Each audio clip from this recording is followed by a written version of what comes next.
안녕하세요. 행정행 금융TV 김현행 경수입니다. 제가 오늘 준비한 영상은 주제는 건설 회사에 관한 내용인데요. 건설업 등록입니다. 건설업 등록 중에서 바로 자본금 미달과 그 등록 기준에 관한 어떤 행정 처분에 대해서 조금 얘기를 해보려고 합니다. 건설산업기본법에서요. 건설산업기본법에서 건설업으로 등록을 하기 위해서는 그게 종합건설업이든 전문건설업이든 등록을 하기 위해서는 등록 기준이 있어야 됩니다. 그 등록 기준이란 자본금, 기술 인력, 그 다음에 시설 이런 것들이 있어야 됩니다.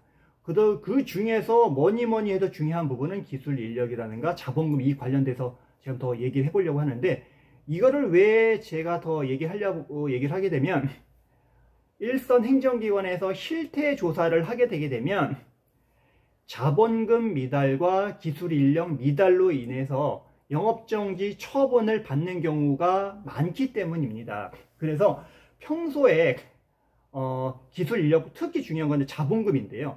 이 자본금에 대해서 잘 관리를 하셔야 됩니다. 막연하게 내가 맡겨놓은 세무사님이나 회계사님이나 아니면은 기업 진단 전문 기관만 믿고 하시면 안 됩니다. 가령 간혹 어떤 세무사님한테 이런 부분을 맡겼는데 그 세무사님은 정말로 세무 전문가이십니다. 어떤 분은 정말로 회계 전문가이십니다. 그러나 그분은 건설 회사의 여러 가지 행정 기준이라든가 지침이라든가 행정 법률을 제대로 아는 그런 분은 아니세요. 건설회사의 등록 자본금을 맞추기 위해서는 건설산업기본법이라든가 건설업 운영 규정이라든가 그 안에 있는 지침인 기업 진단 지침이라든가 이런 것들을 정확하게 꿰고 이 건설회사에 대한 여러 가지 재무제표나 손익계산서를 작성을 할 때 이거의 세무적인 지식만이 아니라 이 규정에 의한 더 중요한 이 규정에서 맞춰야 됩니다.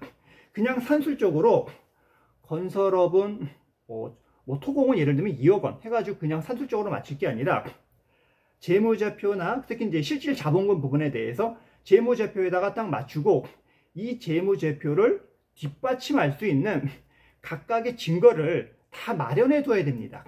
그래서 세무사님과 이 건설회사가 매달 발생되는 여러 가지 것들을 하면서 준비 자료를 다 준비를 해 둬야지 나중에 실태조사 가서 이거를 메꾸려면 사실상 불가능합니다.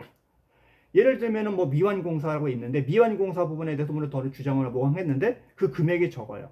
그렇게 되게 되면은 그 공사 관련된 거를 뭔가를 자료를 하고 뭔가를 또 입증자료, 세금 계산서 여러 가지 다 넣어가지고 맞춰야 되는데 한참 지나서 이런 서류를 맞추기가 사실상 불가능하더라고요. 그리고 세무사님들한테 그런 자료를 행정기관은 요청을 해도 주지도 못할 뿐더러 건설회사도 마찬가지로 그런 자료를 준비해서 찾아주지 못하는 경우가 태반입니다. 그래서 평소에 준비를 하셔야 됩니다.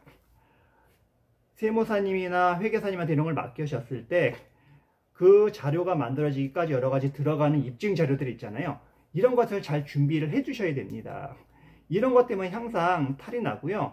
저희도 행정심판을 통해서 구제하는 입장에서 뭔가 이거를 금액을 맞추거나 이렇게 해야 되는데 저희도 하다가 맞추고 뭔가 안 되게 되면 전문 건설 진단 업체든 요청을 해도 이분들도 여러 가지 자료를 주지 않으면 맞추기가 사실상 불가능합니다. 이분들이 자료를 허위로 만들거나 위조하거나 조작할 수가 없는 거잖아요. 정말로 진정성이 있는 서류, 그동안 진행된 관련된 그런 객관적인 서류를 기초로 해서 뭔가를 맞춰서 그 담당 공무원들을 어필을 하고 설득을 하고 아니면 행정심판위원들한테 뭔가를 해야 되는데 그렇지 않은 경우가 많기 때문에 그렇습니다. 그래서 이런 건설회사 같은 경우에 한번 영업정지를 당하게 되게 되면 6개월에다가 여러 가지 감경사유가 있어서 보통은 5개월 정도 나옵니다.